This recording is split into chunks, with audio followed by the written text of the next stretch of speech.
Next up, I'd like to introduce Aura Tanner. She is coming to us from the state of Florida. She's an educational technology researcher, and she's going to be talking about her work on data-driven school safety systems in Florida. Over to you, Aura. Hello, how's everyone doing? Woo! Okay, I'm really excited to be here with you this evening to share with you my project on data-driven school safety initiatives. I bring you greetings from the Sunshine State of Florida, or as many of you know it, the cybersecurity capital of the world, and also the #1 destination where hackers go to retire. But I digress. This topic is very near and dear to my heart. Even though my background is in physics, where I worked in nuclear medicine, I did teach as an 8th grade science educator. So the way that data is used concerning K through 12 children is very important to me. So after the Parkland shootings in February of 2018, legislators across the country kind of reacted by going to technology as a solution for this social issue.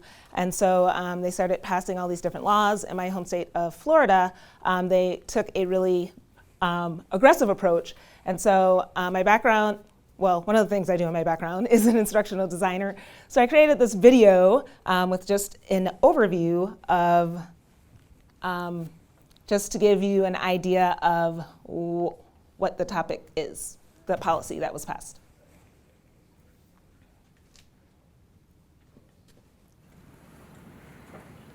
The Florida Schools Safety Portal, or FSSP. The Florida Schools Safety Portal is a database that was established as part of the Marjory Stoneman Douglas High School Public Safety Bill, signed into law in Florida in May 2019.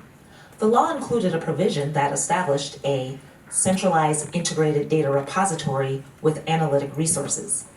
It is to be used as a tool by threat assessment teams at K through 12 schools to identify students believed to be on the pathway to committing a mass shooting and intervening before they act. To date, there is no evidence-based research to back up a data-driven approach, such as the FSSP, in preventing mass gun violence in schools. So why should you care about the Florida School Safety Portal?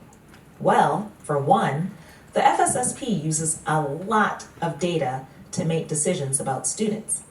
What data, you ask? Oh, just a few sensitive data points from various sources, including but not limited to the Florida Department of Children and Families, Florida Department of Juvenile Justice, Florida Department of Law Enforcement, local law enforcement, Baker Act admissions, social media monitoring data, school environmental safety incident reporting system that collects data on 26 incidents of crime, violence, and disruptive behaviors, and information from Fortify Florida, an application that shows suspicious activity that has been reported. So, what's the big deal? If the FSSP stops the next school shooter, we should use it, right? Well, just how safe will students be if their personal information is at risk?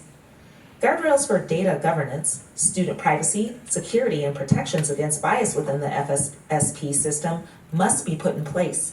Without these, malicious actors could access the personally identifiable information of over 2.8 million students in Florida's public schools.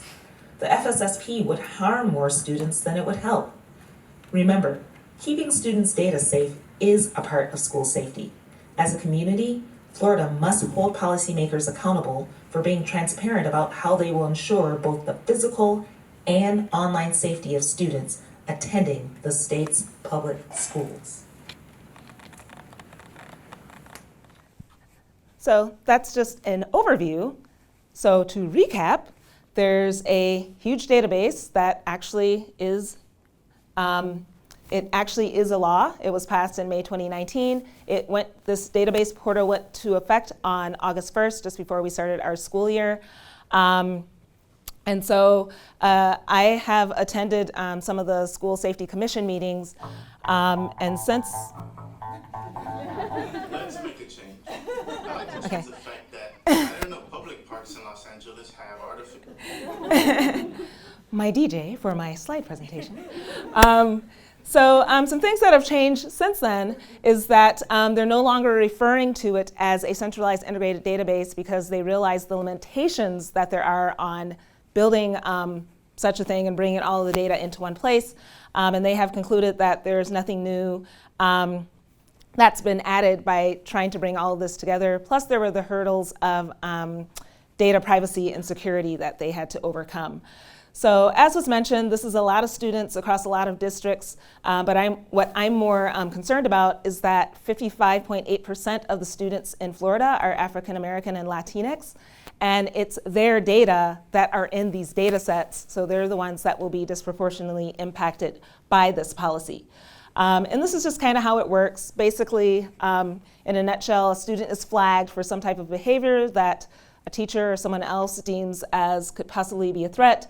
And what they envisioned was that these authorized users would go to this database, put in the student's name or birthday or student number, and pull up all this data magically across the student. The threat assessment teams looks at it based, I don't know if it's some rubric, there's been a lack of transparency around that, and they determine how they will intervene with this student or to what degree they believe they are a threat to school safety. So there's several issues. One, it's not evidence-based. There's no research to support using students' administrative data for surveillance and monitoring purposes. Also, there was no community input, so you need to have representation from the communities whose data is being used and who's going to be impacted. The thing I'm interested in, there needs to be a plan how to mitigate bias. So a lot of these data sets, such as Department of Juvenile Justice, Department of Children and Families, are highly correlated with race and socioeconomic status. So there has to be something to mitigate that bias, as well as observation bias from those on the threat assessment teams looking at it. So this is what I decided to do about this policy. These are some of my outputs that I have done.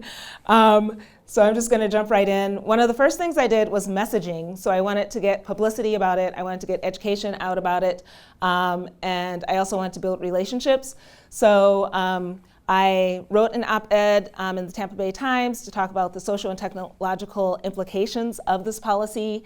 I was interviewed for the Washington Tech Policy podcast, where I talked about race and this database that they're looking at doing.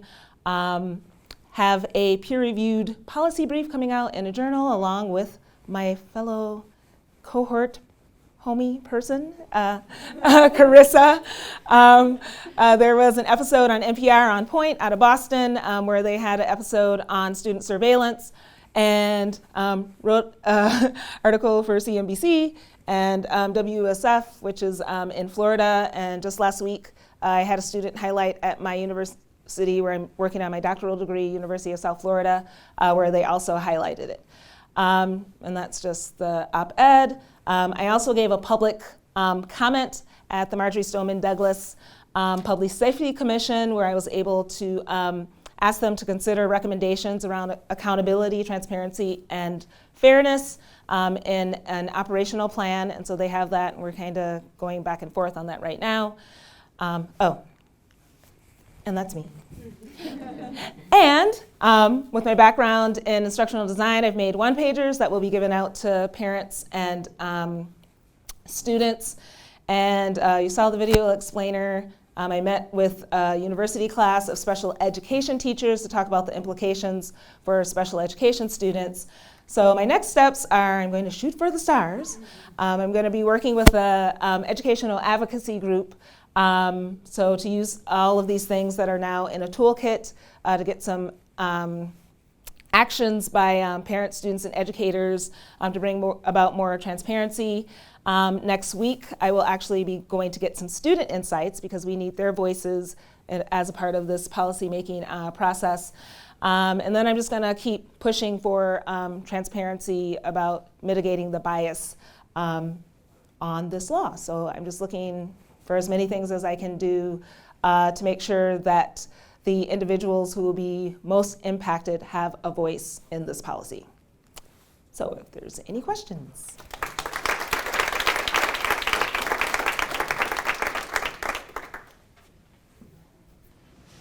Hi, my name is Josephine.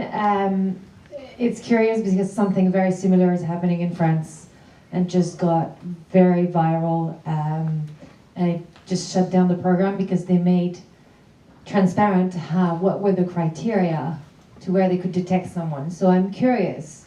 That's when they just showed up how discriminatory they were and how biased they were. That everybody shut down was like, this is completely ridiculous.